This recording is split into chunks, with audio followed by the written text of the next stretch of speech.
Derrick Henry, he's been stiff-arming dudes for a long time. He did it in Alabama. He's done it in the NFL with the Tennessee Titans. Man, it's just not even nice. Look at Alabama's two Heisman winners here. Derrick Henry and Mark Ingram. Both good, both very different sizes. Derrick is shooting for it. Alex Rodriguez was not perfect, but he was still better than anyone we've had so far. A-Rod going 8-4 last week. Time now for our Saturday selections. Brought to you by Coors Light. Derrick will jump in the fray in a moment. Good morning. How are you, Heidi? Hey, Jenna. Good morning. How you doing? Good. How are you? Good. Thanks for my shirt. Oh, let's see. Oh, let's see the back. I made the print too big, but. Oh, that's very cool. Isn't that nice? Go ahead. I'm on mute because I'm just getting ready over here. But I wanted to plug in to let you know I'm here. Take your time. We're glad to see you. All right. Jenna, after I turned it in, I thought we should have done Rebel Writers. Oh, yeah. I think I had it backwards, like start Rebel Writers, but I still like it. Yeah, no, I do too. It's one of our better shirts. So usually I sit on the other side of the room, and I'm trying to figure out if. Is that your office? Yeah, so this is my side, and then this is Matt's side with all. Well, I like the Packers too, but I was gonna say I thought that was your side when I saw you on it before.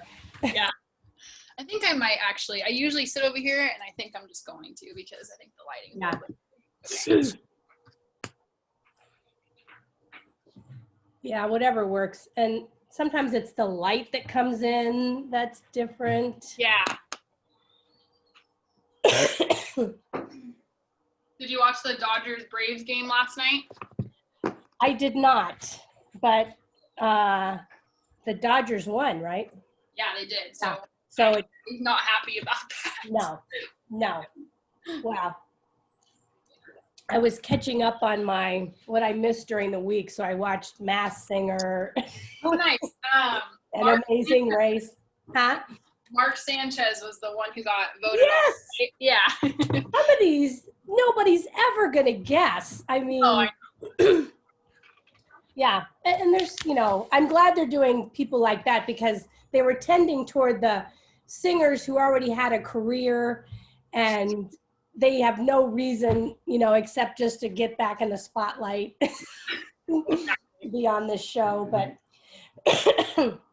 there's some interesting ones. Yeah. I was listening to actually Mark Sanchez talk about the process, and he was saying that they send you a hoodie and a mask, and the drivers don't know who you are, and no one knows who you are. You have to totally secret. Nobody knows. Yeah, that's what I've read too. They rehearse with hoodies and masks. I mean, that's why it's the perfect, pandemic show. Then I started watching that one that Dr. Ken hosts. It's something about I can see your voice or something like that. But and they have people lip sync, and you have to decide if they're really singers or not. It's good Friday night. Mindless, I can grade while I'm listening kind of stuff. So having a double screen has really made a difference. Yeah. I think at least with teaching. So yeah, they still have them available on campus. You know what I think, and I keep thinking there's only one or two times. It's like, am I going to set up another, because I'm in my kitchen.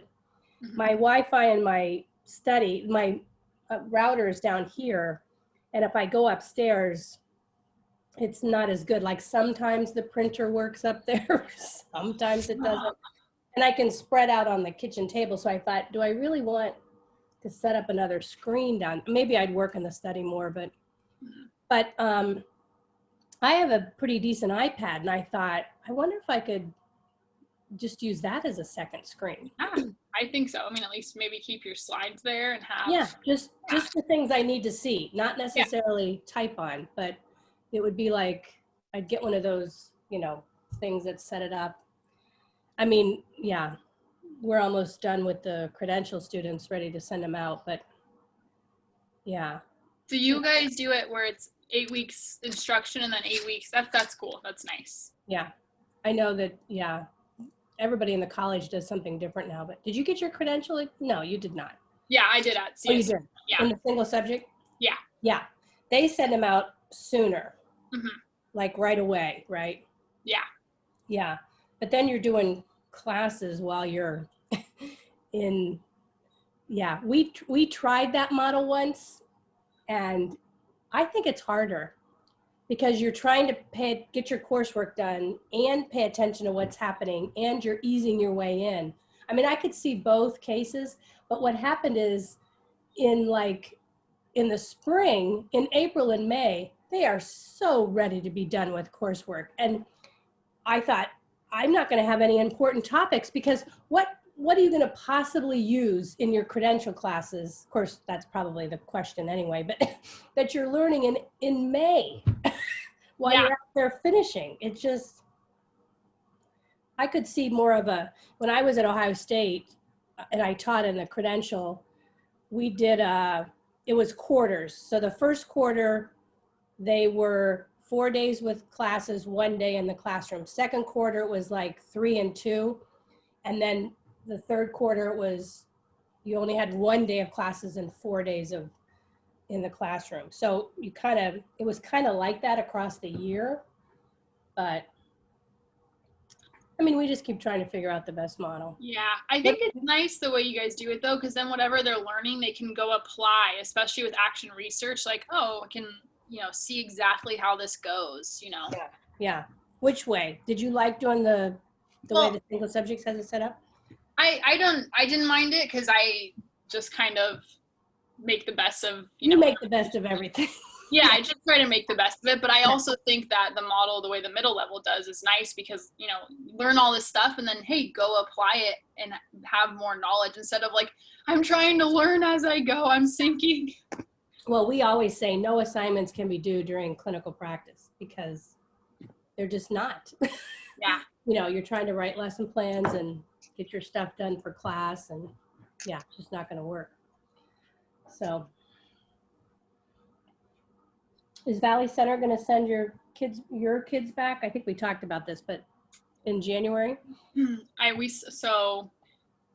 I talked to you last, I told you the MOU didn't pass, and I know the negotiations team met this past Wednesday. We never got an update about anything.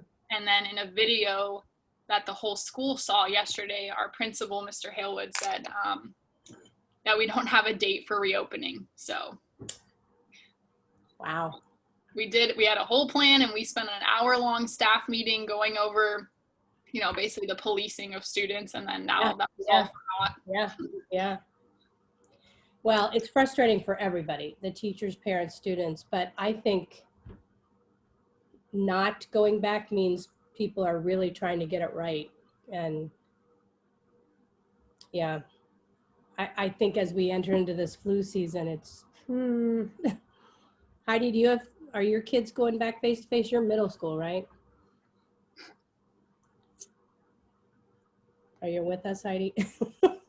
I'm hearing everything that you're saying. I just, I was away from the computer. Yeah. No, I'm at a high school. Oh, you're at high school. Yes. And so you're not back face-to-face. No. And I don't know, here in El Centro, we had really a lot of cases, and we were in the, I guess red is the area that you, right, that is just like super high. You're East County though, right? I mean, you're Imperial County. Imperial County. Yeah. Yeah, and we have 180,000 population here. Yeah. And we've had since March, April, like about 335 deaths, and that's very high for the percentage of our population. Yeah. And the numbers are going up again. They're. Yes, same in San Diego. We're edging the next, whatever the next level is, purple or something. Morning, Allison. Nice to see you. Thanks for coming. You've got a whole classroom background going there. Yeah. made me feel better about the whole situation. Yes, yes. Some of my student teachers have even done that. They have like, welcome sixth graders on their wall.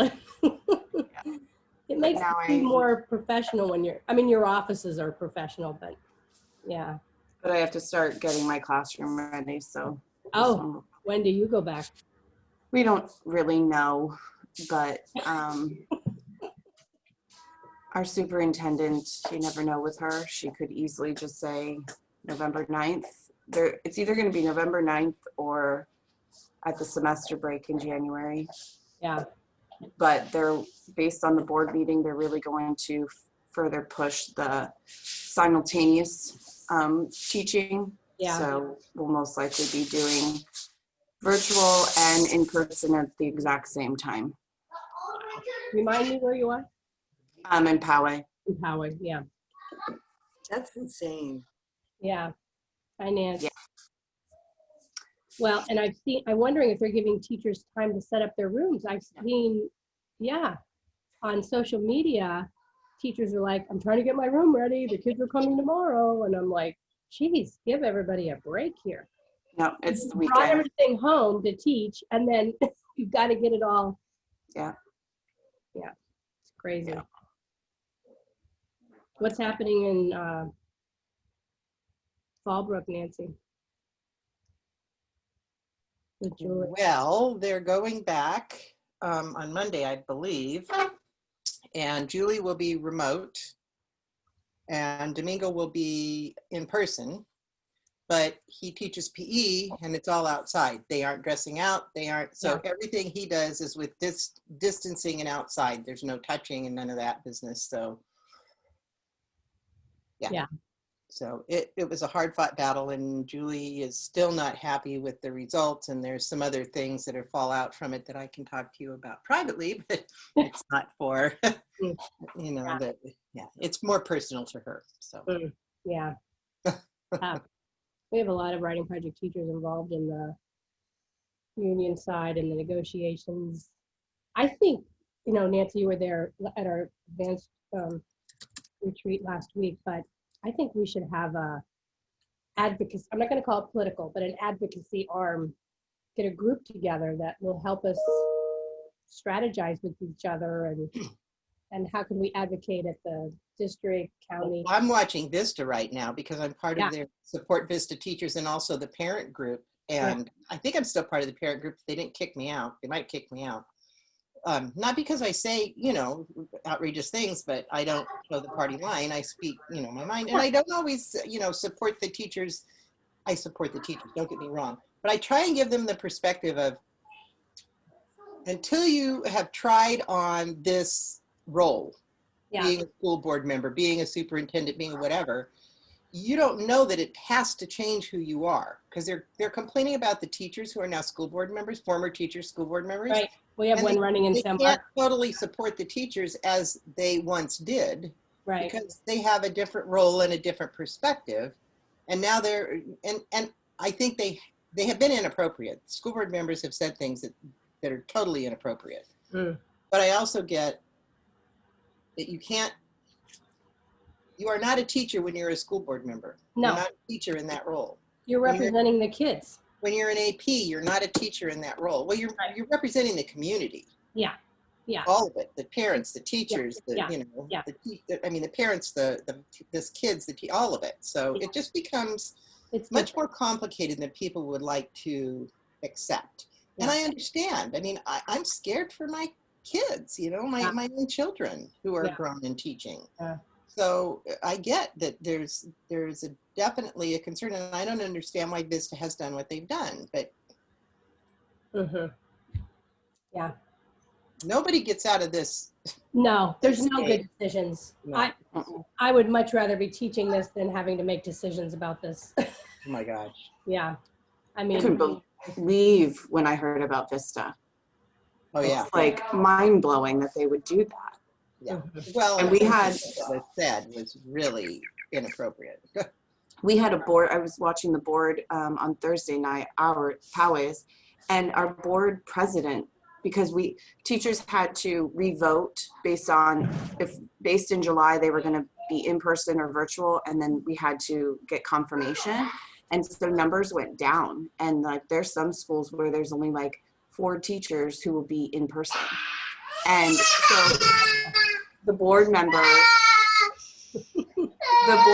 said teachers are rebelling, and she had to like fix what she said after that. Yeah. And it's like, you can't say that about us. Yeah. Well, and this is kind of what I said it was a post on one of the things on Facebook. And I said, when you have a new role, you have to learn how to communicate in that role. When you're a union person, you want to get people riled up. You want to get them worked up. You want them to support what you're trying to, but when you're a school board person, you can't act that same way. You have to be able to talk a different talk. You can't approach it. And it's not like political speak or any of that. You just have to you have to fit yourself to the role. Basically, you can't talk like that to people. My God, I mean, you're in a political role. You can't, well, I guess we have 4 examples of that other places, but whatever. Yeah. Well, hi, Kim. Hi, Kimon. Glad you guys could make it. Good to see you. We can strategize after, but I'm going to hand this, hand this over to Jenna. And Jenna's one of our teacher leaders who has many fantastic things besides what she's going to share with you this morning. Maybe you can share is it tickle? I can't remember your response thing that I love so much.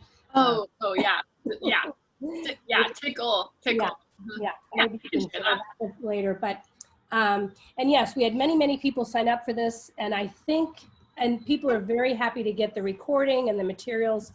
I think as we get farther into the semester, people are just nuts. And I know Kim has emailed me a couple times. She's wanted to come and just has so many other things going. So thank you for those of you that are here this morning. And Jenna is one of our teacher leaders who's a high school teacher at Valley Center High. She's taught at Vista High. She's in our master's program currently. And I love to hear the way she thinks. She's just very thoughtful about how she teaches. So I'm going to stop sharing my screen, Jenna. She might tell you a little bit more about herself and give it over to you. So thanks for doing this, Jenna. She's got her new writing project t-shirt on from the summer. Nancy, do you see? And Nancy, yours is still out in the box out front of my house. I haven't had a moment. I know. I'm not supposed to be doing all this stuff, but I'm 2 days at one daughter's house, 2 days at the other daughter's house, and then, craziness. So yeah, no, that wasn't. Carrie said, yeah, I'll come over on Tuesday, and those shirts are still there. So. All right, I'm gonna open this up. You guys can just chat while I'm getting this open. I'm gonna do 2 screens, and so if I'm looking over there, I'm actually looking at you all. So, you guys know how this all goes. And I also really hope I don't sound, now that I'm in teacher mode where you kind of have to slow down and really explain things in depth. I'm really trying not to sound condescending. If I do that, it's only because I'm in teacher mode. No. Got it. Just remember this summer when you were chatting with us this summer. Yes. Just talk really fast, like always. Yes. No. You look great. Oh, thank you. Thank you. Despite everything going on in the world, I feel very selfish, weird saying this. Like, obviously, aside from, this world is a mess right now, but personally, I am not doing too bad, but good. Professionally and everything else like that, it's not great, as you guys know. All right, so Lori gave me a fabulous introduction. Thank you so much, Lori, and thank you all for being here. I appreciate it. So we're just gonna go over peer feedback today and responding using lenses. So that's how I approach peer feedback or want to implement peer feedback in my classroom. So you're gonna need a notebook and a writing utensil, or if you like to type, just a blank document. We're gonna use Pear Deck today, so if you just wanna use your phone, that way you can be looking at the Zoom at the same time, or if you just wanna use another Chromebook or a Google Tab, that'll work too. And then I'm gonna need breakout rooms, Lori, but we're pretty small, so probably just 2. Yeah, we might stay together, but we'll see. Maybe pairs or something. I could work. Yeah. Okay, so here's our agenda. just going to give a really brief intro. Lori kind of already covered it.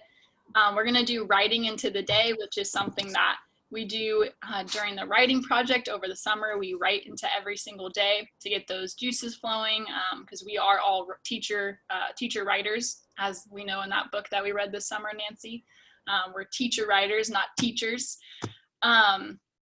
And I also do writing into the day every day with my students, and they say that it really helps them, low stakes, but it helps them get prepared for what we're going to do during the day.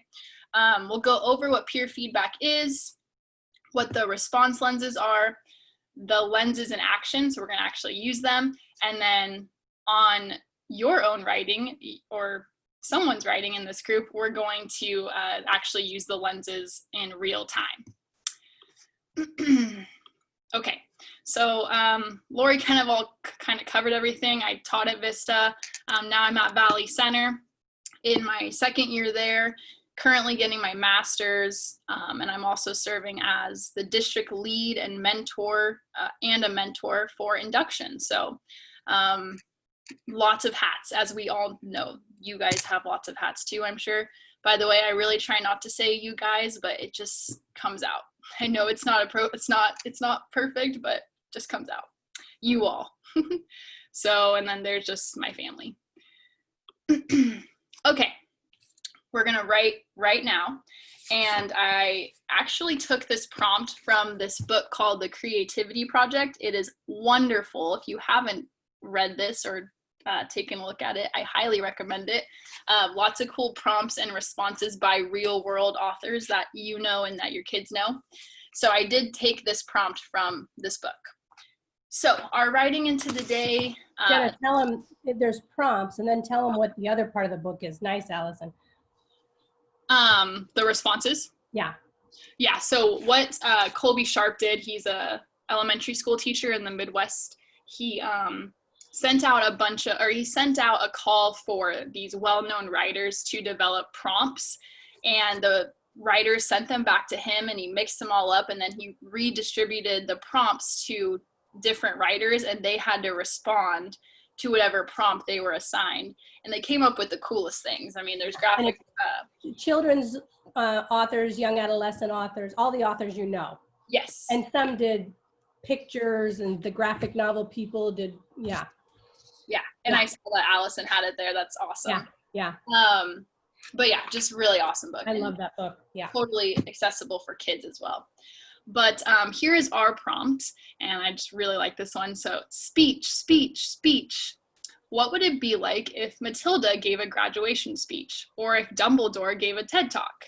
How would Max from Where the Wild Things Are address his school if he were running for student body president? So here are your instructions, or our instructions. We're going to write a short speech from the perspective of our favorite fictional character, one of our favorite fictional characters. And it could be anything. It could be a graduation speech. It could be a wedding toast, a pep talk before the World Championships of thumb wrestling. Totally up to you. It could be a TED Talk. It could be a presidential or a State of the Union address, like whatever you want it to be from your favorite fictional character's perspective. All right, so I'm going to put... Give us a minute to think of a character. I got to get my... Oh, yeah. Yeah. I'll give us some extra time. Let's see. I'll give us... We don't need it to be too long. Like, it doesn't need to be perfect. That's actually kind of the point. So can 8 minutes, is that okay? Should we do 8 minutes or maybe 10? Sure. No, 8's good. Okay, let's do 8 minutes. Okay. I know it's going to be kind of difficult. All right, 8 minutes. Ready, steady, go. Okay.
that is time. I decided to write my speech from Yoda's perspective. So a lot of inverted sentences, which actually kind of made it difficult. So I just really quickly want to hear what you all, just this perspective that you wrote from, that would be just cool to hear. My favorite children's book is Alexander and the Terrible, Horrible, No Good, Very Bad Day. But I wrote it from the mom's perspective because I love her, the way she carries herself in the book. And it's just like, come on, Alexander, like it's only a moment. It's not the end of the world. So that's what I did. I love that. What a very mom thing to do. That's very awesome. I wrote from, it's like a TED Talk, written from Don Quixote's perspective. Wow, nice. Yeah. And of course, the advice is dream. Very nice. I wrote from the perspective of Hermione, and she was asked to speak at Biden's inauguration. Very nice.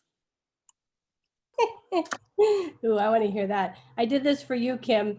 I wrote a graduation speech from Pony Boy's perspective. Oh, I love it. Hey, Golden, love it. That's how it starts. Yeah. Yes. I have to tell you, somebody just gave me this book called Throw the Damn Ball, Classic Poetry by Dogs. It has a picture and then a poem from the dog's perspective. Oh my gosh. I've always wanted to write a book like that. Yeah, awesome. and some of these are so funny. Whose ball this is, I think I know. I make him throw and throw and throw. Anyway. Oh, and they mimic a lot of poetry, you know, but there's a lot of pooping poems, but it's very fun. That's funny. I love it. I wrote from the perspective of Atticus Finch. He was toasting Scout on her wedding day. Oh, have you read Go Set a Watchman? No. Don't. Okay. You will not like the characters anymore, so do not read that book. Okay. Here's how much she likes it. Her son is named Atticus. When I get a dog, I want to name it Scout, but and our dog was named Scout. My boyfriend didn't read To Kill a Mockingbird in high school. I'm like, where did you go to school? What? I know. I didn't read it in high school. Yeah. I mean, that's the shame of every high school teacher. This is why people are afraid to say they're high school teachers, because then people say, oh, have you read this? Have you read this? Mm-hmm. Sometimes you have to say no. Yeah. Sometimes, and I have to watch myself when people say, oh, that's such an interesting name, when they hear that my son's name's Atticus, like, where did you get that name? And I said, oh, from To Kill a Mockingbird, Atticus Finch. And they're like, oh, and I just, and I have to stop the judgment. Like, that's how Addie will know as he makes his way through life when he talks to people. What about you, Kim Ann? I started writing a sixth grade graduation speech from the perspective of Matilda, and I switched to a college from the perspective of RBG right now. So halfway through Matilda, I didn't like it, so I just, That's the beauty of writing. That's what I love about it. Yeah. You switched to who, Kim Ann? To RBG. Oh. For a college graduation. Very cool. All right, well, these will come in handy later on. So let's continue on and just set those aside for now, but we will be using them later. Thank you so much for doing that. All right, so peer feedback. I totally forgot to have you guys do Pear Deck. That's okay. We'll just talk about it because we're so small. So in my classroom, you can still give it to us if you have us interacting. It's just a couple of, okay. I mean, we're so small that it's like up to you. Yeah, up to you. Sorry, there is Pear Deck, but we're not using it. In my classroom, peer feedback has been either superficial and obligatory or virtually non-existent because it just takes so much time to teach how to give effective feedback. And as we know, it's best to slow down so we can give our students, the best experiences and the most enriching experiences. But sometimes it's just like, let's just do what's easier and faster, right? we can just do this in the chat or just out loud, but what does peer feedback look like in your classroom? Does it exist? Is it useful? Is it time well spent? And this is where I'd have you guys answer on Pear Deck, but if you just want to talk openly, or if you guys want me to do Pear Deck so it's anonymous, but what does it look like in your classroom? I can share. I can start because we're doing it right now. I went to a training at Cal State. I forget, was it through the San Marcos Writing Project, Lori? It was there. I don't know if it was. It was. I can't remember, but an instructor came in and she shared the way that she shared useful and non-useful feedback, right? Yeah, that was us. Okay. It was either me or Don Formo always uses that as a way to talk about feedback. Yeah. Yeah, and then it was probably College Ready Writers, Kim. Yes, I think so. Yeah, I think so. I think so. And then and she taught her students how to ask questions for feedback, right? And the questions couldn't. That was Dawn. Okay, warrant just a yes or a no, like, you know, was my hook effective? Yes. Like, you know, so you have to, they had to create or compose questions that would be thoughtful, right? Like would warrant thoughtful answers. So that's what I'm doing with my students. I've been doing it, like this is the second year. It is definitely more time consuming, but at the same time, I feel like, well, for the feedback that I got from my students were last year, because I'm in the throes of it this year, that they liked it because they got specific help, you know, like on specific things, as opposed to, and like they felt more useful as well, because they, you know, they said that they're not really big fans of just checking off, you know, what they, you know, what students have or don't have. And sometimes they don't even know what they're like, what they're checking off, you know, so. And do you help them come up with the questions, or do they have like a bank? Or? Yes. So last year I did. We did it together because of time this year. You know, we're like by quarters and we're pretty much running out of time. Like next week is the last week I have with them, and then I have like another week to grade papers, which I, you know, will to close out the quarter. But I'm pretty much going to work to the end. I created the bank for them, and so what I did was you know, because the check brick that I created, I have like part checklist, and then for students to be metacognitive about what I'm including in their papers, and then rubrics of like the teacher language, and I kind of marry the two. On the check brick, I had like I have 3 categories. So the bank is set up by those categories. Like if you want a question, you know, if you want to ask a question about ideas, about structure, about language, then they were all like that. This is sounding a little familiar, Jenna. Oh, is it? Okay. No, but she's got a different system, but this was Dawn's research, and yeah, we should get Dawn to share that again, because that was, yeah. I mean, this is just my second, you know, year, and I know that I could do it so much better somehow, you know, but I'm just, you know, I'm just learning as I'm going. So, yeah. Well, that's a really good point about these quarters and the time. Mm-hmm. Yeah. Yeah. So Kim On is in the chat. Can you see it, Jenna, or do you want me to read it to you? Yeah, I'm looking at it. It's very scripted and where I ask them to contribute. Yeah. Feedback they need from their peers. Yeah, and sometimes when you said that part about ask them to contribute what types of feedback, they don't even know what, you know, that's like when they hand you the paper, like, you know, fix this, and well, okay, but what if there's a million things that I could fix? What can we focus on, or what would you like to improve on? I think that's where it becomes a struggle, where they want to fix everything at once. It's like, well, no, let's, you know, focus on getting this aspect improved. And then Allison said, students say good, yeah, looks good, yeah, I love my friend, I love it, yeah, cool. And then I told them they can't say awesome or good or cool. They can't walk around and say that. Yeah. So did anyone else want to share out loud? Sorry. I was going to say the awesome and the good part is where the prompts help, because, you know, in the prompt they would have to say, I'd like to clarify on this part, or I think your story is interesting because, so all of those prompts actually build up into the 6+1 traits that we're doing. So that's kind of the first part of our school year, just focusing on that. And I noticed that my incoming fourth graders love it. They love it because it's new to them. You know, it's exciting. They have a real audience for their writing.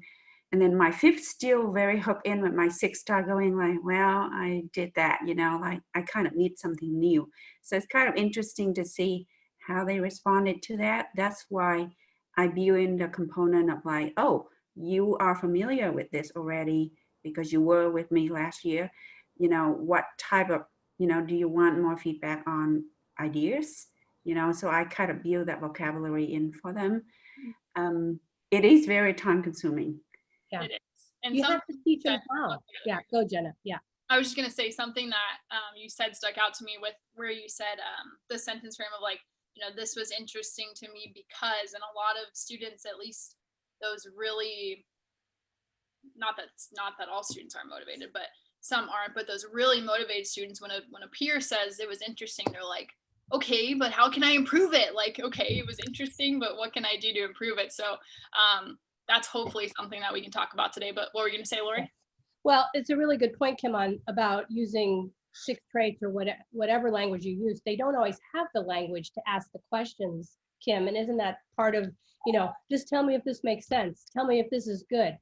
They're not used to having to really think about the elements of writing and getting specific with their questions. So 6 traits is a good way to frame it. I really like what Jenna has as a way to help them ask for help or give it to each other. They just don't always have the language. Yeah. And occasionally the kids bringing their own techniques too. Like right now I have a 5th grader and he's on about cliffhangers. And the 4th grader is just like, why do you have to end every chapter of your book on a cliffhanger? Yeah. And he does chapter because we always start our prompt with an incomplete geometry picture. So they have to start the incomplete art illustration first and then write their story on that. And my 5th grader, Liam, he used all of these incomplete geometry design and decide that it's going to be each chapter will have one illustration and they own tied together. And he's so into it, like he would just give up everything and just do writing the whole day long. Yeah. So he's in chapter 3 now. Yeah, maybe, I mean, there's a lot of, you know, middle grade novels that have cliffhangers. I mean, maybe he's using mentor texts too and trying to do like that. Yeah. Nancy, were you going to say something and then I'll. Just that I use peer feedback with my adult learners, and it's a breeze. I mean, because they want to, you know, they're there. Everything is wonderful with them. Everything is easy. Everything is, but I used it with middle school and high school and even elementary school kids. You have to train them up. They do have to be trained up, and it does take some time. But it really seems like it makes them buy into the whole writing process a lot more, as opposed to, okay, I wrote it, it's good, I'm done, I'm turning it in. So that's all. Exactly. And I'm going to go over that right now, actually. And the critical friends feedback, all of these things that you all are mentioning are going to basically be encompassed in what I'm talking about today. Yeah, I love that critical friends feedback. Yeah. So moving right, kind of nice segue for me there, Nancy. What is peer feedback? So it's when students receive personalized feedback from their peers. So why should you use peer feedback? Well, it gives students agency. It empowers them to be the experts, right? The teacher is not the only expert in the room. In fact, our students are sometimes smarter than we are in many different areas. It enriches students' learning experiences in powerful ways. It's not just, you know, sit and get from the teacher. You can learn just as much from your peers as you can from the teacher.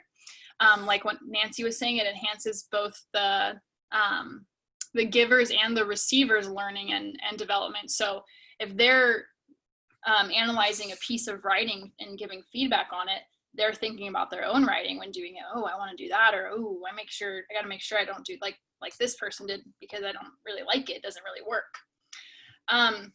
student to student feedback's more, it's received more positively than teacher to student feedback. You really got to create community with that though, or else, you know, if you don't have community built, you guys know this, then the kids don't want to hear from each other. But we are good at that. Teachers are good at that. Then it gives us some time to have individual conferences with students. So those students that are really struggling, they need a little bit more help and maybe they're not ready to get peer feedback yet. You can set the others free to go give peer feedback and then work with those students who need a little bit more help. And then it fosters important skills that build independence, questioning, self-advocacy, collaboration. Those are things that are so, so important as they enter the workforce or college. So all these things we know. So for what I'm introducing, this is how you can set up peer feedback. So ideally, students are in groups of 3 to 4, but it can work with just 2 students. Each student can bring any draft they're working on. It doesn't have to be the same assignment. So it doesn't have to be specific to a rubric or whatever assignment you might be working on at that time. And each student just, you know, brings their writing. Or and also a place to write in addition to what they've already written. So their draft and then a place to also write. Okay. So we kind of already talked about this, but they're in groups. So you're setting up peer feedback in your classroom or on virtual. They're in groups with their drafts. And for me, this is where I'm typically like, okay, now what? Like I've got them all in groups. They finally all have their drafts written.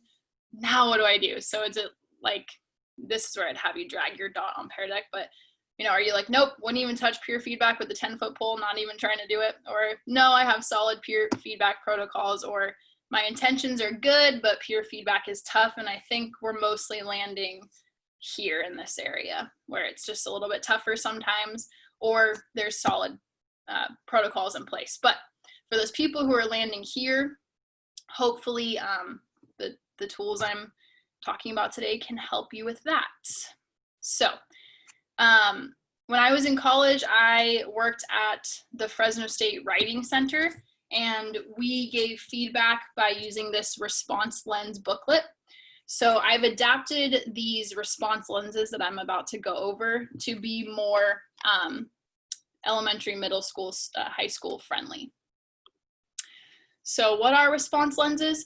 They're a variety of ways or lenses to view a text in order to give targeted feedback. So not like a whole rubric, but focusing on one thing. So why should you use the response lenses to drive peer feedback? Well, it makes different features of text, like maybe development or claims or organization or voice, more visible. This is kind of the key part here. It allows students to narrow down the specific feedback they wish to receive. As we know, if we give a ton of feedback to a student, we might think we're being really helpful, but then some students might go, okay, I'm just going to shut down. There's just way too much to change here. I'm just going to go through and add commas and change the spelling, right? So if we narrow it down, that is what fosters the qualities of a mature and caring writer. Like focus on improving this one thing and then take that, get really good at it. Or depending on the draft or the type of writing, the feedback that you want could change.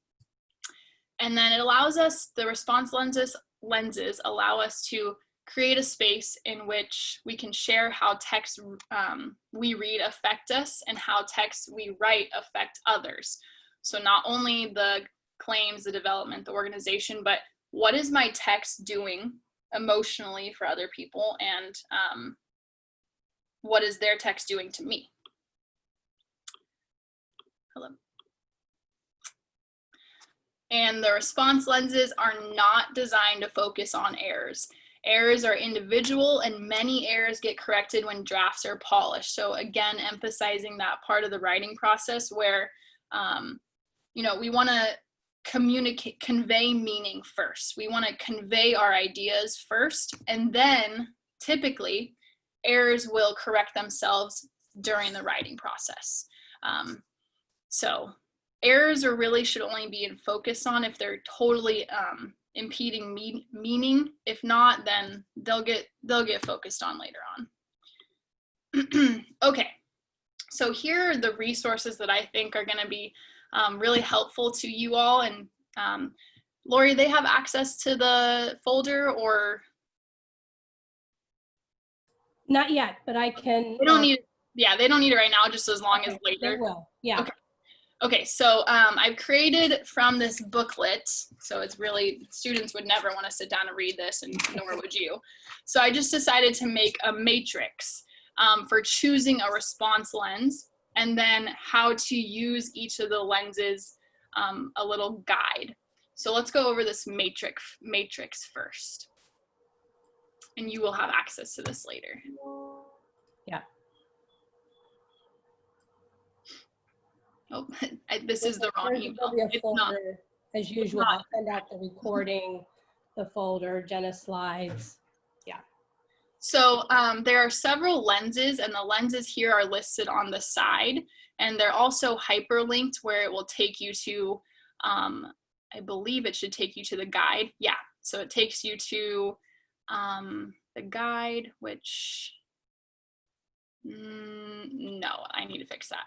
That's not the guide that I want you all to use. So I will fix that. But the lenses here, they're listed on the side. And I've created kind of like, if students can go down the columns or across to figure out what kind of feedback they want. So maybe they only know what they're struggling with. So if they are struggling with lack of details, descriptions, or information, then they'll use the more about lens. If they are wanting to ask their readers, after reading this, what do you think of? They'll use the reply lens. So they'll go down here like, oh, I kind of want to ask my readers whatever these things are. If they don't know how to figure out what they're struggling with or what they want to ask their readers, they might be like, well, it's kind of like this. So maybe it's like how you would talk about your favorite YouTuber with a fellow fan versus your grandpa. So you're going to use the audience lens. This will make more sense in a second when I go over the lenses. But, or maybe they're like, I don't even know what kind of feedback I want, but I'm writing in a certain genre. So maybe for our speeches, we could use, I mean, those were kind of fictional, but typically speeches are nonfiction. So they could use the skeleton feedback. If they know that they wrote a persuasive speech, they could use the skeleton feedback lens. And the matrix kind of tells them what they're looking for, what they want to ask their reader for each lens, and they can determine which lens they want to use by using this matrix, which you guys will have access to soon. And the guide specifically goes over how to use each of the lenses. So if they're picking more about is a really popular one, especially for narrative writing, like if they want to add more details. So the students would sit down in their peer feedback groups, and once they start to learn this, they don't even really have to go over the lens, but as we know in the beginning, to set the protocol, they would go over it. Can students use this be modified for self-revision? I think so, yeah. I think I don't know if I understand the question, but I'll ask you in a second. So the more about lens, or the booklet gives you a little overview of what the lens is. It tells the readers what to do when using the more about lens. It tells the writer what to do when using the more about lens, and it also provides examples. So this is what it might look like when you're using it. We're gonna go over some of these in a second, so I won't go over it in depth, but it just has all of the lenses. You could laminate these, put them on the table. Okay, you guys are using the audience lens. Okay, here, you know, here's your sheet. And everyone knows what they should be doing, and they have an example as well. Allison, what was your question? Sorry. No, sorry to interrupt.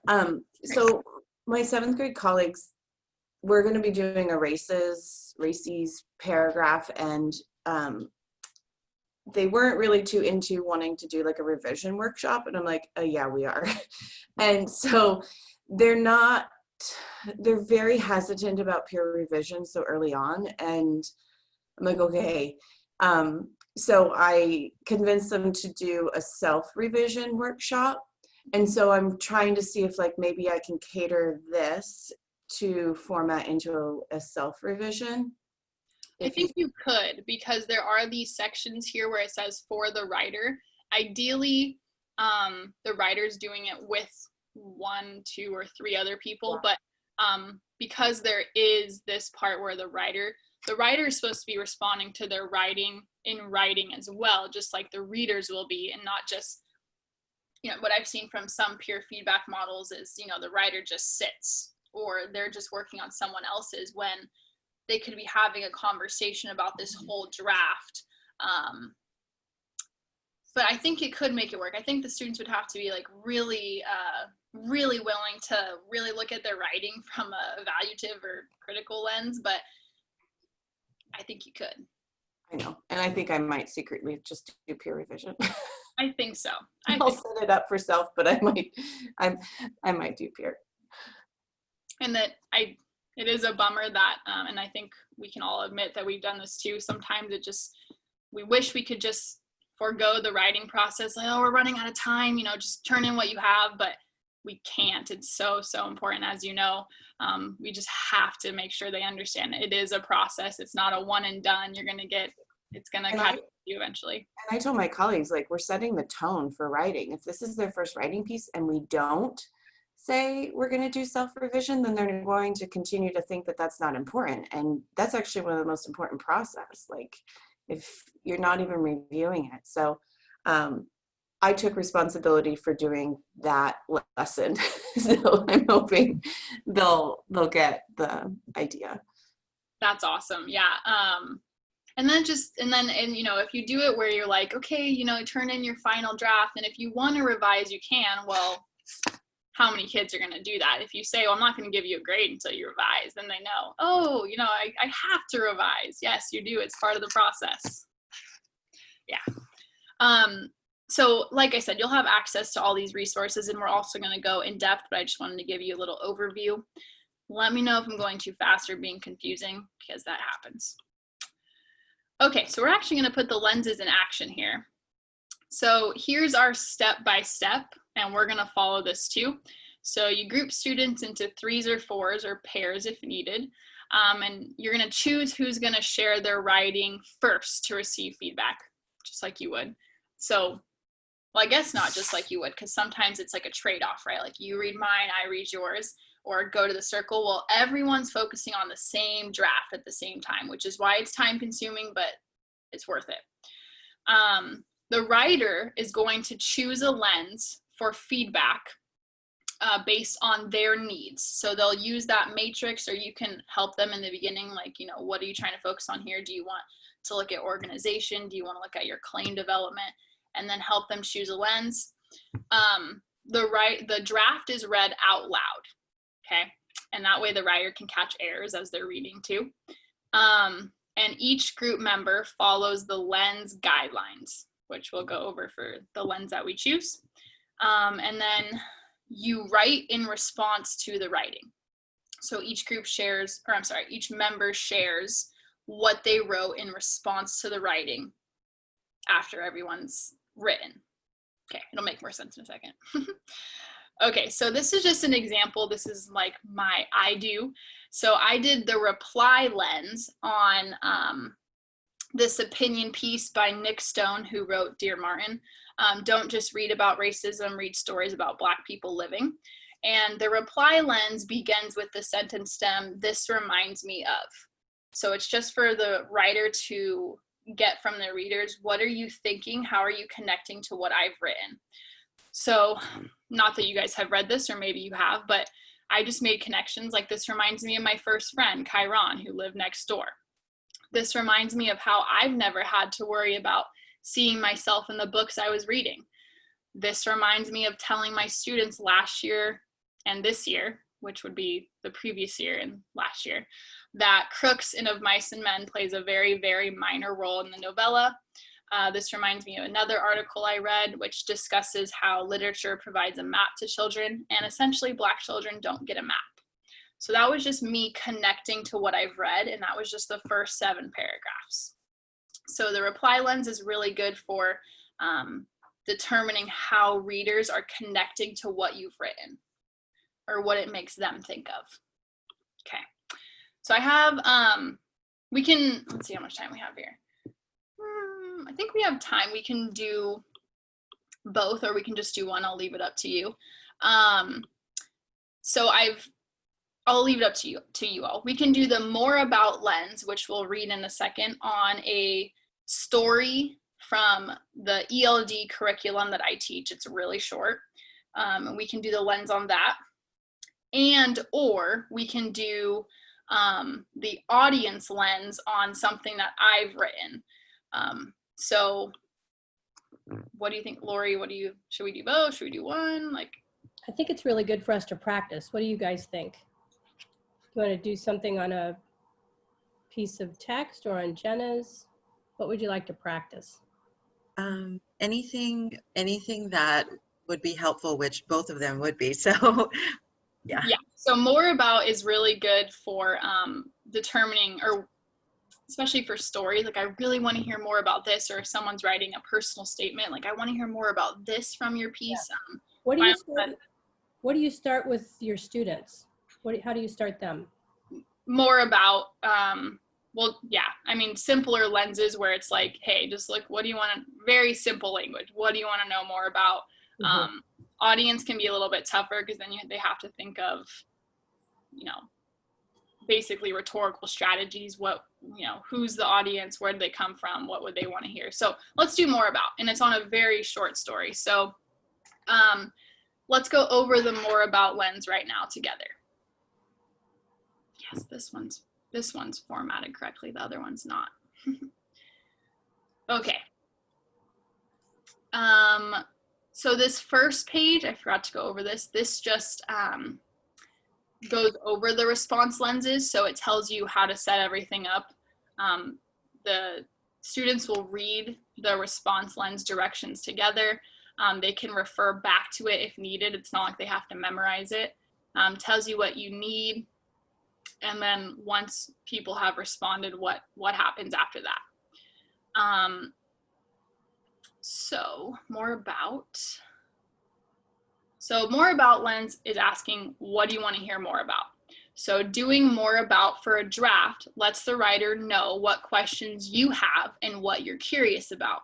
It's good for writers to know what readers want to know, because often what we want to know are the things that will help us be convinced and satisfied.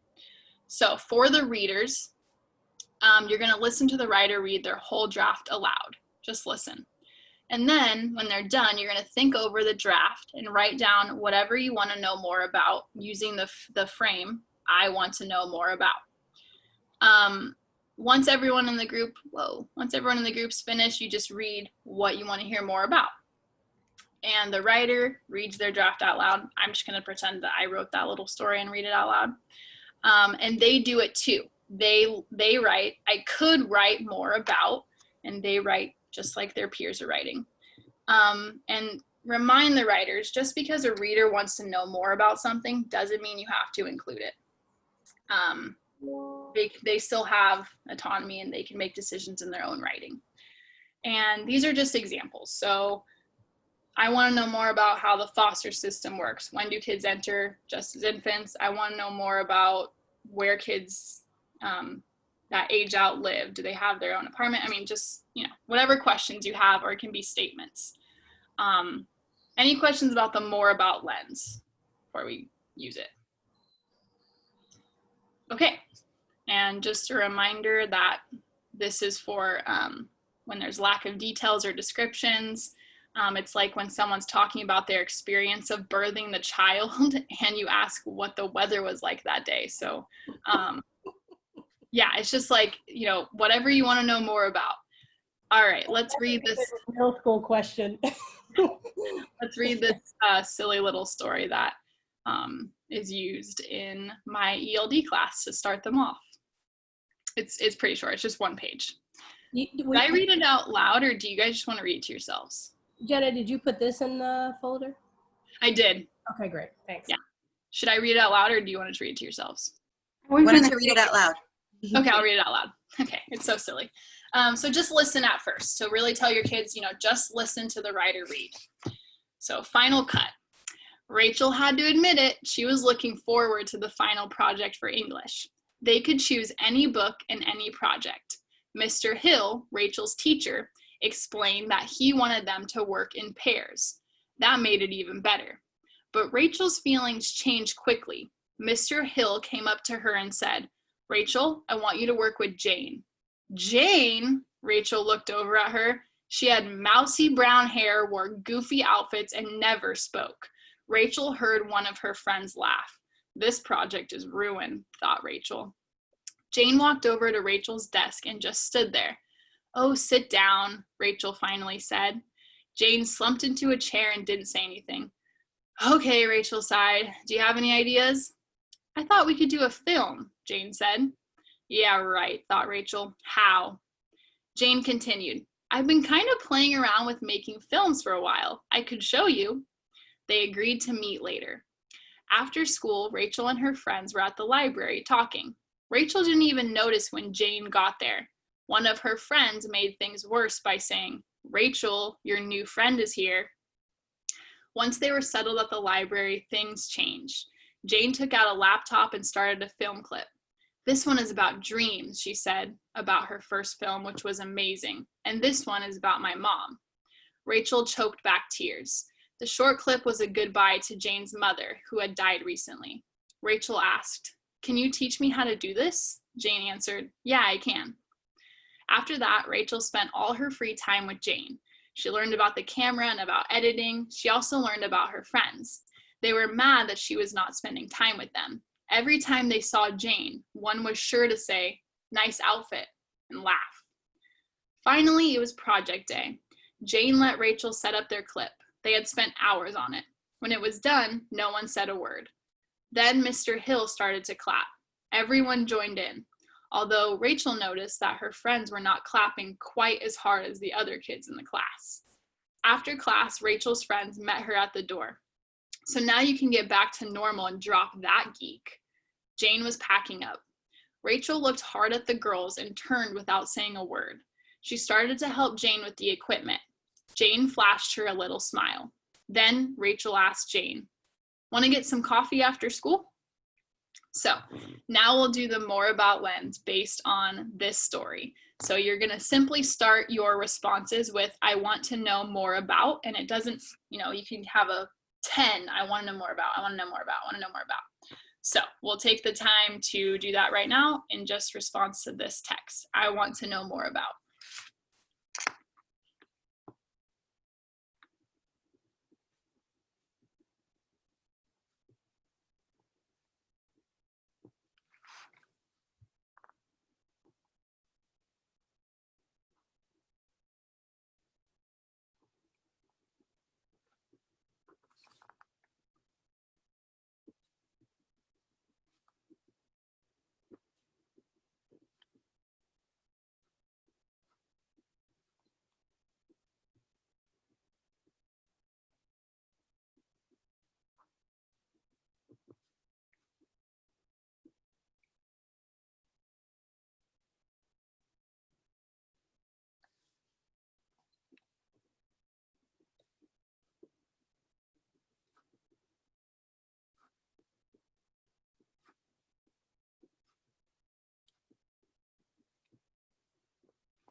So that was about 5 minutes, but if we need more time, we can take it. It's kind of a short story, so.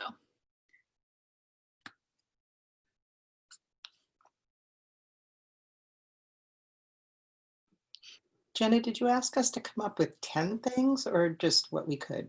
Just what you could. So it could be, anyway, it could be one thing, it could be 10 things.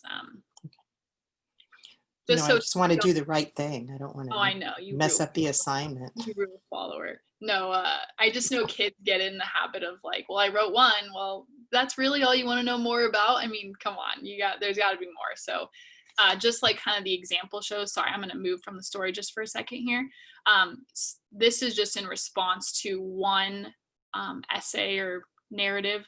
And it's just, I want to know more about, and it adds a question. I want to know more about, and adds a question, which a couple of mine were just statements. And then sometimes I was like, I want to know more about this. And then I asked a question at the end. Okay, so what we would do now, what we're going to do is we're going to share what we want to know more about. So who wants to start us off? Nancy, go ahead. That's so weird. It's really hard. I know. I want to know more about why Mr. Hill chose to put Rachel and Jane together. I want to know what was included in the videos that Jane first shared with Rachel, the dreams and the mom one, that elicited such strong emotions or responses in Rachel. I want to know what the final project that Jane and Rachel did was about. I want to know more about the friendships, Jane's previous and her new friendship. I mean, not Jane's, Rachel's. And I want to know more about all of the characters. There are hints provided, but the characters are pretty flat and stereotypical. I had very similar ones to Nancy. The other one. That's why I wanted to go first. I had the teacher thinking one and the girls' social circles. Go, Allison. The other one I wanted to know about was what Jane thought of Rachel and the idea of having to be partners with her. Yeah, and I thought it was kind of, well, no, I'm not supposed to talk. No, sorry. Nope. I wanted to know more about when Rachel saw Jane differently, like what was that connection or what was that one thing that kind of, changed her.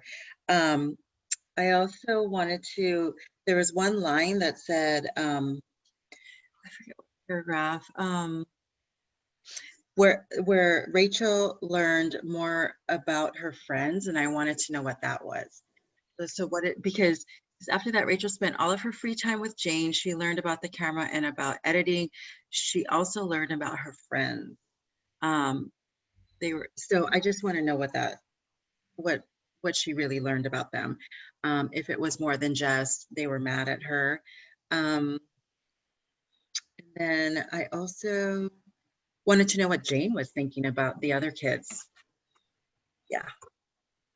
And that's like some of the things that I had that were different. I really like that, Kim, because that is where the story turns. That's the zoom in part. Yeah.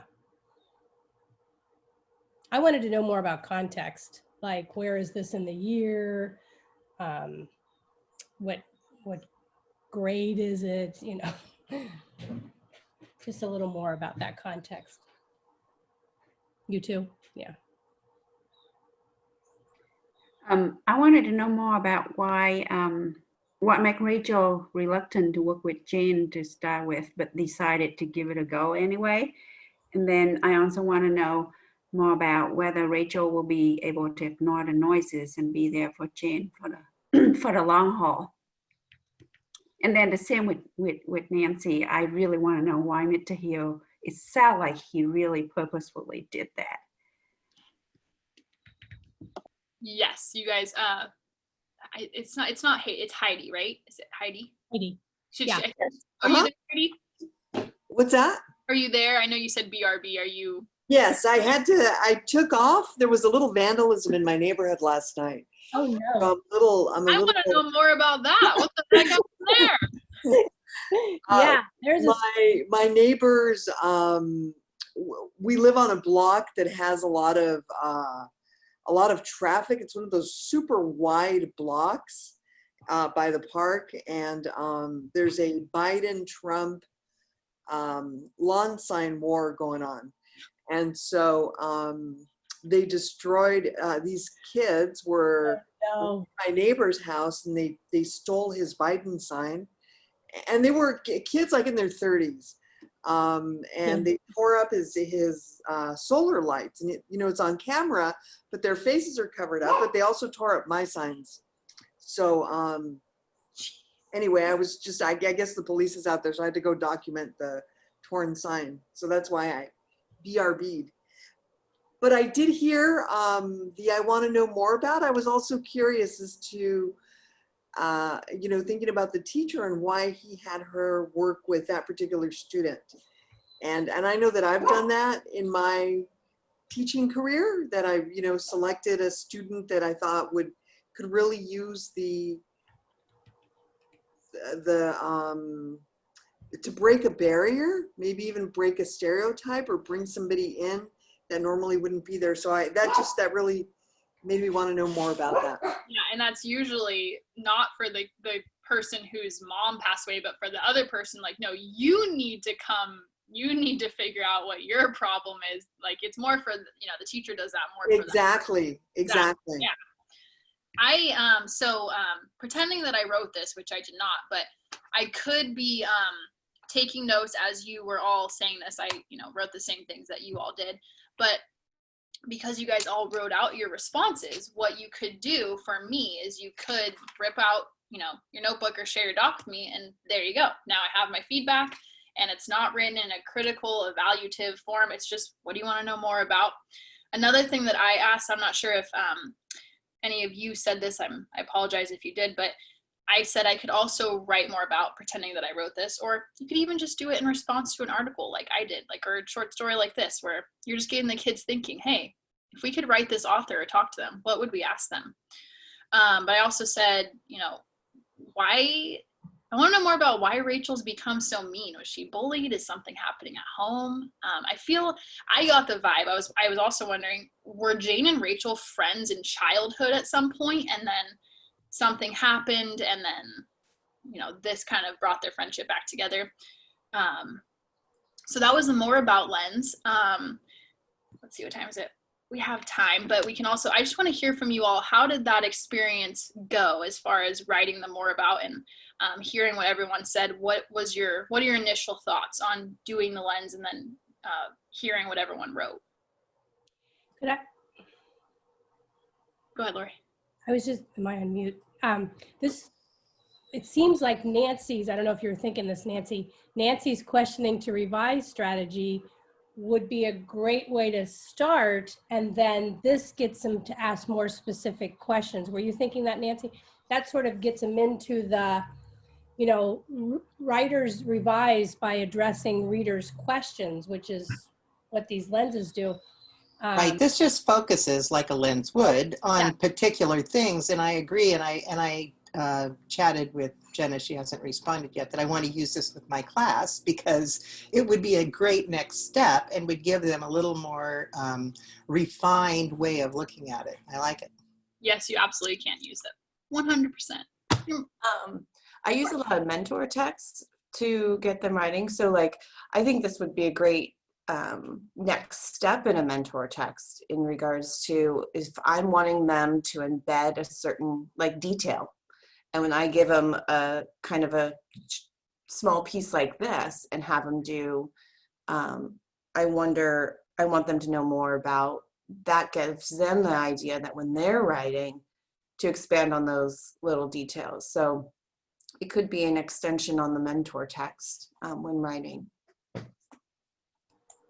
Sorry, one thing I like too is this text for this purpose? I mean, it's purposely vague in places, or you just found this? No, I mean, this is just like the demo text that starts off in our curriculum, I guess. But actually, I think what the questions are, what'd you say? Is this supposed to be a good text? I don't think so. Lori, this is what they give to EL students. I know.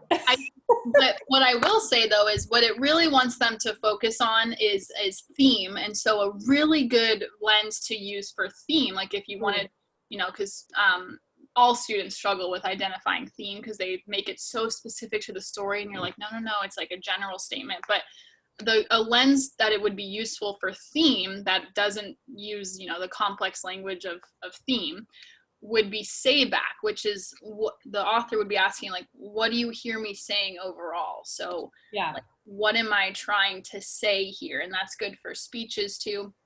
I mean, you'd still have to do a little bit of work with them for, you know, what do you hear me saying overall? But basically, what am I trying to tell you, teach you? and that would be later. I mean, are there lenses, well, I was going to say something else, but are there lenses that work early in a draft? That seems like a lens that works better later in a draft. Yes. Yeah. So kind of the way they are formatted is the way to go. Center of gravity, you know, basically is what am I emphasizing most in my writing, which sometimes as writers, we think we're emphasizing one thing and the reader's like, no, I totally got something different out of that. But, and then reply is very easy. It's literally just how are you connecting to what I'm writing? That'd be really good for prior knowledge. And as you get down further, two-step summary is good for articles, especially when they're long. We can go over that one if you want. It's where, well, I won't get into that, but, and then skeleton feedback is really good for essays, which is where you have students write down the claims that they're hearing in someone's writing, and then you have them highlight in the draft the evidence that supports those claims. Skeleton feedback's good for that, but it kind of follows the lenses are kind of,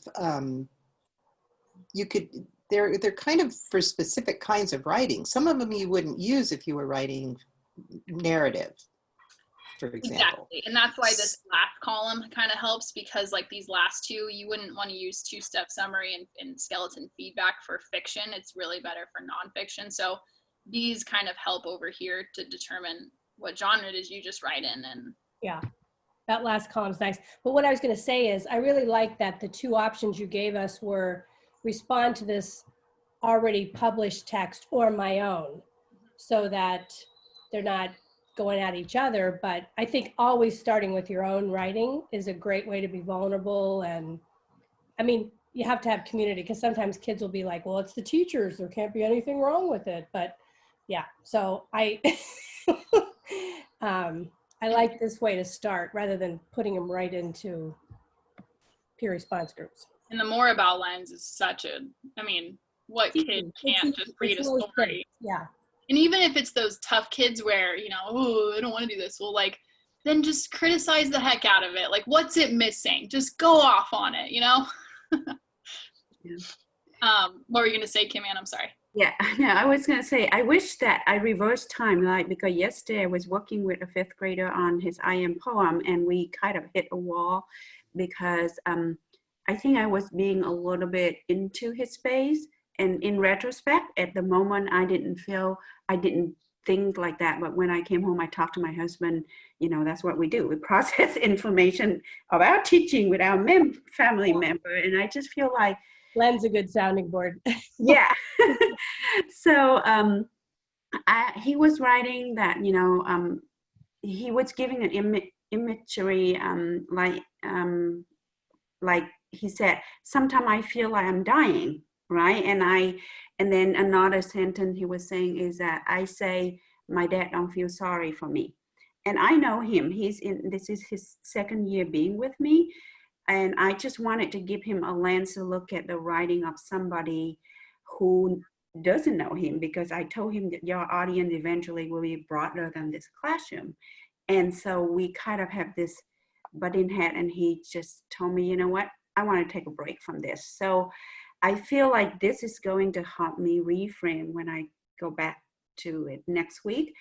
And I also was going to share, I share a little bit of that in the chat, but for me as an adult, I feel like sometimes I need lenses in order to make connection with other people, because sometimes we just wrap ourselves so tightly into our own lens and we forgot about the rest of it. And it's so important for kids to be able to exercise that. Yeah, absolutely.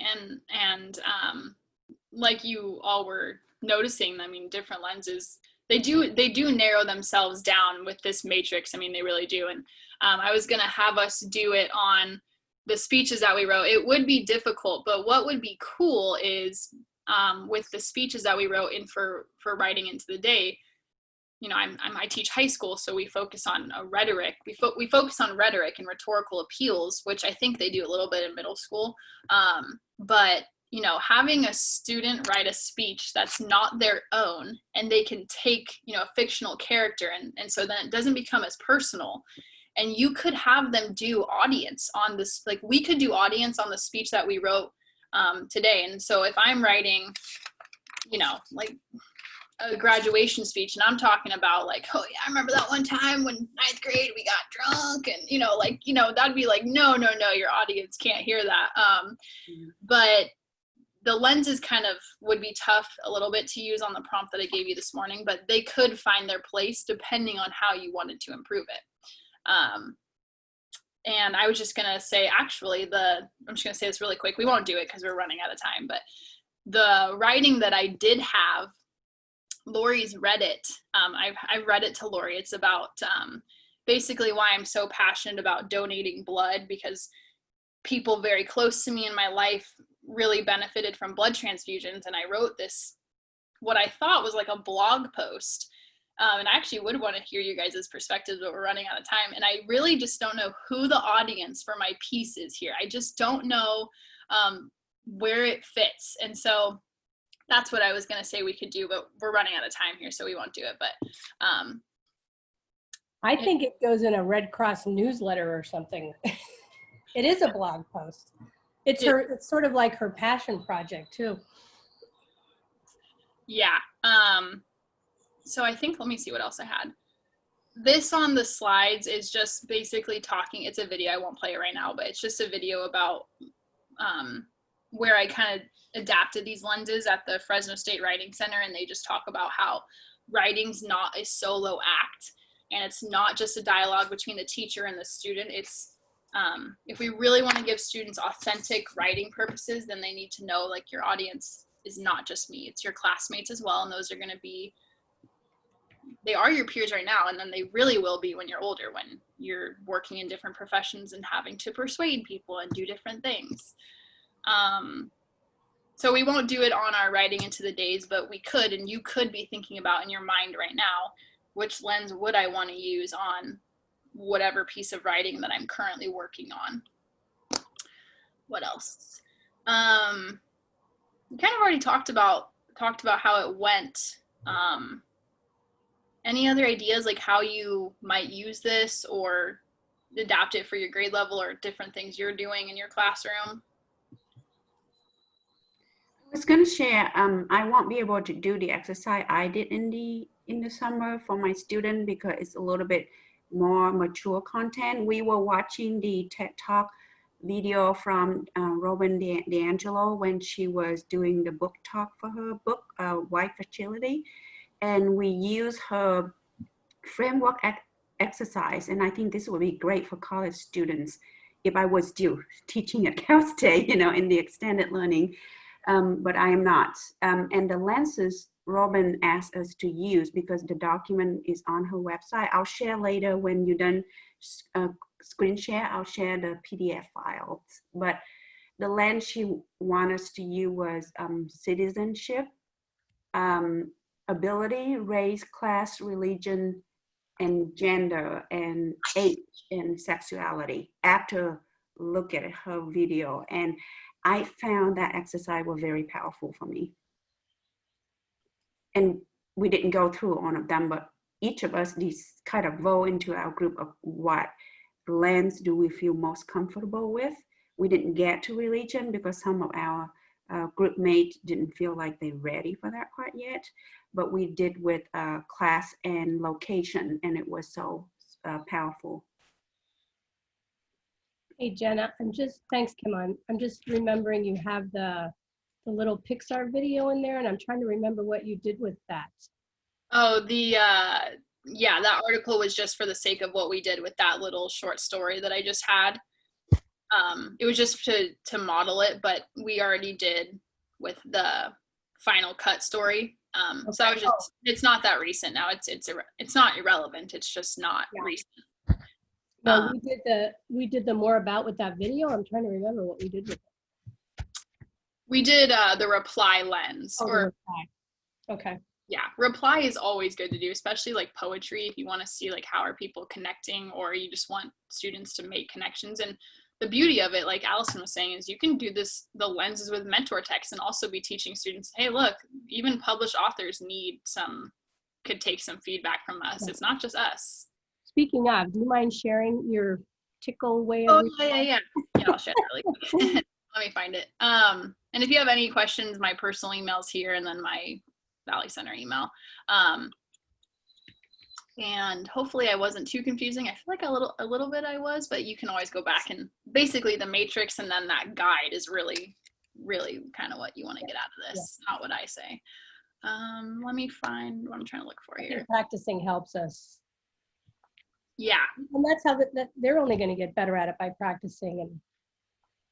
And it does take time, but when I was working at the writing center when I was in college, I mean, as you know, tons of kids come in. Oh, can you look at my paper for errors? Well, sorry, bud, but you don't even have you don't even know what you're saying in here. You don't have an organization. You don't have anything. So the lenses kind of take out that evaluative thing. Like, it's really just about the transaction between the reader and the writer, and it's not about like, well, I did it like this, and this is what the rubric says. And yeah.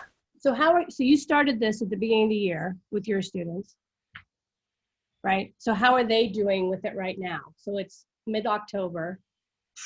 Pretty good, actually, considering, considering the lack of motivation that I'm sure you all are seeing too with distance learning, especially with, like I said, the writing into the days that really get them the juices flowing, and then we can get into these things. But just doing short stories like that, I mean, just that short, like look how much we got out of it. I'm unfortunate in that I can't do a ton out of the curriculum or the pacing guide, which I'm not too happy about, but meaning you have to show fidelity. Exactly. So I couldn't have students like really do this on their own writing. I could on essays, but not like narrative pieces, which is unfortunate. But yeah, it just takes time. It just takes practice and really letting them know it's like, it's low stakes. Like if you're just putting an effort, you'll be fine. So I'm going to show you the tickle. Sounds so weird saying. So I had Jenna in class, and anybody that's had me knows I always ask for reading responses. And I get this beautiful color-coded chart every time. Let me show a good one here. I'm thinking of requiring, but I really just like the way she organized her thinking. So I don't know. Go ahead. What'd you say? Do you do this with your students? I don't. I have them do just, no, I don't actually. I have them do a modification of this called TQE, which I adapted from a Carlsbad teacher actually. And it's after reading a chapter or a story, you do your TQEs, which are thoughts, questions, and epiphanies. And the questions are kind of double layered, where it's questions like we asked of the Final Cut story, like, why did Mr. Hill pair them together? Why does Rachel act like this? But then there's also that second layer of questions where I ask students to ask questions of the author.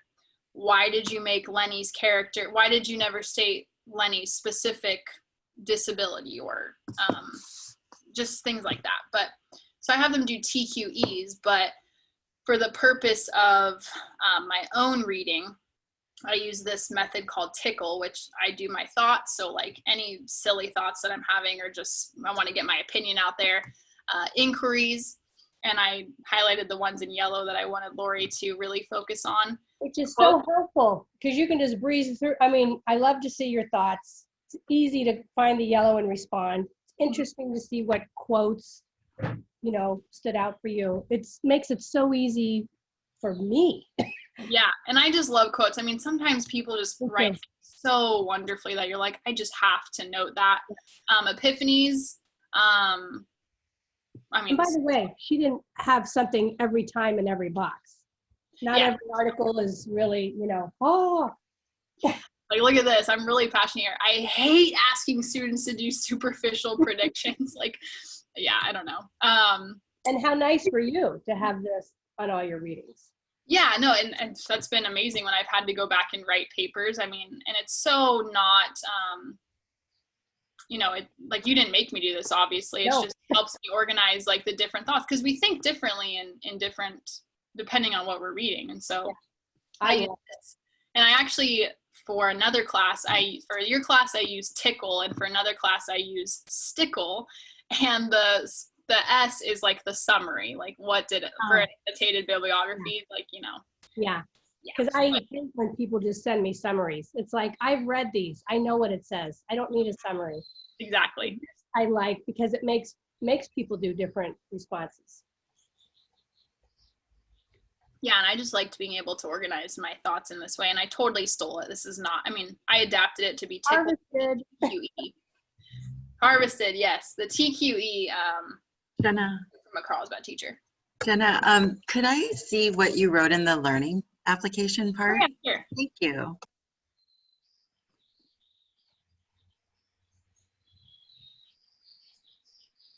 And I love reading that too. I mean, the whole point is, can you apply these readings to your own classroom? So, and not always. Like I said, I wouldn't expect something every time, but Jenna is so thoughtful. And I love this. I don't know if you want to, if you could put a sample or even just a chart in your folder, Jenna, if anybody's interested. I have a blank one. I can just put it in the folder. Oh, yeah. Well, I don't know if you guys are interested, but Totally interested, totally. Yeah. But this also gets, you could have them, well, I don't know if it would work for responding to readers, but it just gets them thinking deeper about stuff. I think just even the delineating, like what kind of thought you're having, you know, that's also something hard for students to identify sometimes. Like, well, is that a thought? Is it an opinion, or is it a question, or, Agree. You know? Agree. Yeah. So I can put a blank, I believe I have a blank one. Oh, there's a, you know, there's a question. Sometimes when you read things, you're like, God, why did I ever sound like that? But yeah, that's Tickle, and I just use it for students. I use TQEs, thoughts, questions, epiphanies. That makes it a little bit less work. But I will do that. Younger ones, just sort of layer it. Just respond and give me your thoughts. Mm-hmm. Now give me your questions. Now add your, yeah. I guess I just love lenses. Like, I want to view everything through a lens. How your brain works, and color coding. Yeah. Well, I think that's the end of our time, and I'm hopefully this was, at least you can take a nugget. That's the goal for professional development, at least. You know, can't take everything, but just what you can. And those resources, please take them, use them. Yeah. Thanks, Jenna. Any final comments or questions? Thank you so much. These workshops have been amazing for me. Oh my gosh, yeah. Thanks for coming. We really appreciate it. Thanks. You all know what it's like to speak to a screen of no faces. So am I the only one that, I mean, don't get me wrong, I want to connect with my students, and I don't fight the battle of turn on your camera. I don't do that, but I just think I'm more efficient. I'm not like, put your phone away, stop touching them, stop talking to them. I'm just like, hopefully, you know, like, I can see on your dock if you're here, but that is one thing I do like. I'm not like, please stop eating that. Can you please sit down? Like, you know, it's just, I can just teach.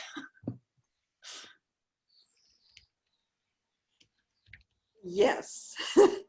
And you know, my concern with high school students is that it's that maybe it's not them, right? If their camera isn't there. And I was just looking for an article that a friend of mine wrote regarding this whole issue. And you know, and she talks about the having students, at least for the first 5 minutes, have their cameras on, and then they can turn them off.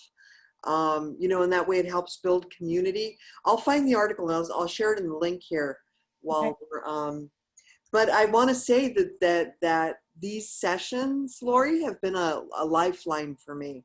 I've just really been so invigorated, and Jenna, thank you so much. And especially that exercise that we did before I got all the news about the vandalism in my neighborhood.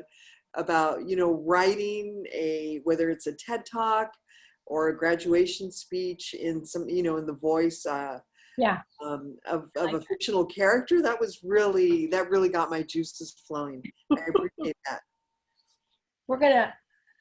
Next week's the last one.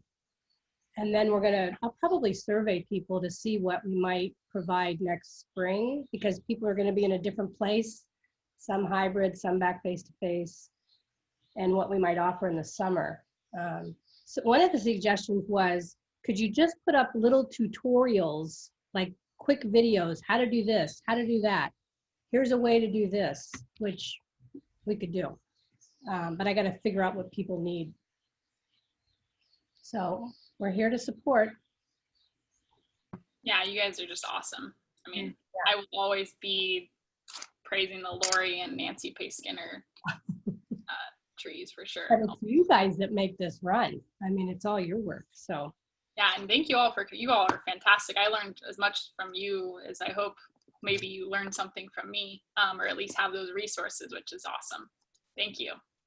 Thank you, Jenna and Lori. I was just gonna make a last comment about the turn off camera.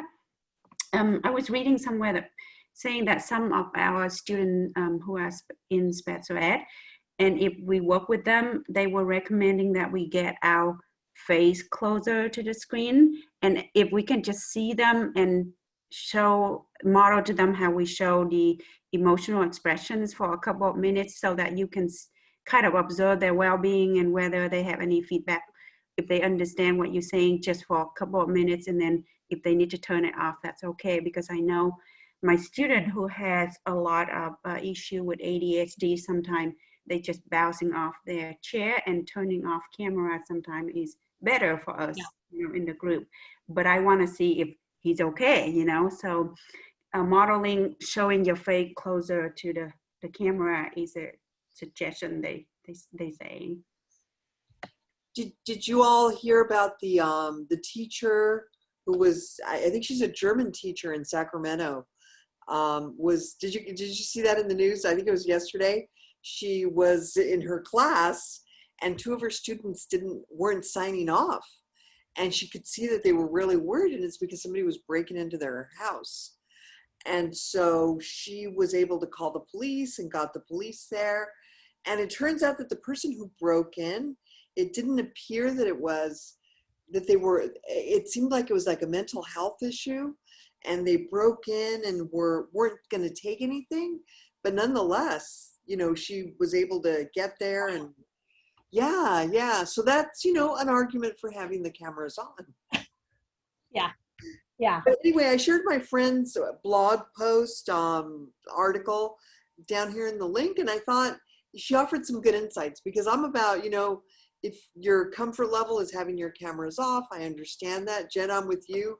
All of the distractions when the kids have them on, you know, like I have a student whose mother her bed is right behind her, and I don't know if she can see her, but the woman is like eating chips in bed, and like, yeah, maybe turn your camera off. Yeah. Because everybody can see that, right? Yeah. So. Yeah, and I just think about it. When I was in high school, I would just be devastated if people could stare at me all day long and I would never know. I mean, I would just be, please don't look at me. I mean, that would terrify me. And you don't know if they're looking at you. If someone's staring at you in your person, you can be like, what is your problem? Can you please stop looking at me? But in Zoom, you can just be. Right. You know, if you update your Zoom, you guys know this, they have these new filters that you can add to your, it's like Snapchat, but if it helps to look at yourself with, you know, and it moves with your head, and anyway. That would not help me. We're not allowed to use Zoom anymore at our school. No? Yeah. We use Microsoft Teams. Yeah, I've heard Teams is more secure, but I haven't heard that much problems with Zoom. I know there's some Zoom bombing. Yeah, Microsoft Teams has its own, issue. Like it's designed for adults, and the kids can actually call each other and chat with each other without any adult monitoring. So it's been like a big thing for me to tell the parents, like, Yeah. yeah. Okay. Thanks, everybody. Okay, thanks, Lori. Have a good weekend. Good to So see you much. all. Thanks, Jenna. Great job. I just put the Thank you, Jenna. Yeah, Thank well you. done. Yeah, thank you. Good Nice job. job, girl. Nice job. I can still call you girl because you are to me and always will be. We're calling you Nancy. Yeah. It's okay. Different time, different relationship. Uh-huh. Yeah. Yeah. Well, Thank you. enjoy that hot weather. Oh, Yeah. yeah. Not for long, though. I think it's starting to cool down, they Yeah, say. I wanna We'll go see. walk before it's- Yeah, go walk. Yeah. Thanks, Jenna. Have a great Bye, week. Jenna. Bye. Bye. She So does how are good you? work. Yeah. I like that. That was neat. Yeah. Yeah. And it's always that you have more to do than you have time for, especially if we Sure. start talking, but that's okay. Well, even with the small group, I think Well, people are really engaged. The Yeah, people who they come are super engaged. they are. So. I think they're repeats, so I think they know it's small groups and Right. Well, and sometimes we talk about things that are unique to SMWP culture, or at least WP culture. Yeah. So I always want to say, I almost break in sometimes and say, if you're not a writing project person, that's, code for this or whatever, because I don't want people to feel left out, or I do want them to come to the Institute. Right. Though. Yeah. So So were your ears burning yesterday? no. I was talking to my daughter because her friend, who is a teacher, she taught high school history, has a sixth grader. And the sixth grader is being asked to write an argument essay. And they're talking in the rubric about counter argument and all this stuff. Well, that doesn't come in sixth grade. That comes way later. So yeah, so the friend who was his history teacher but is now stay-at-home mom with her kids and is doing some of this remote learning stuff is, well, obviously, but she wants to know what resources are there available to her to get help for these teachers, because she's a teacher and but she's also the PTA president or PTSO or whatever it is. So she wants to be able to talk to the principal and have some resources that she might suggest. And I said Bay Area Writing Project, because they're up in Redwood City. And I said, that's the mother of all the projects. So So I gave her the link to that. In the Bay, Redwood City? Yeah, I think it's Bay Area, because I don't think there's another one up in that area. I'm not sure.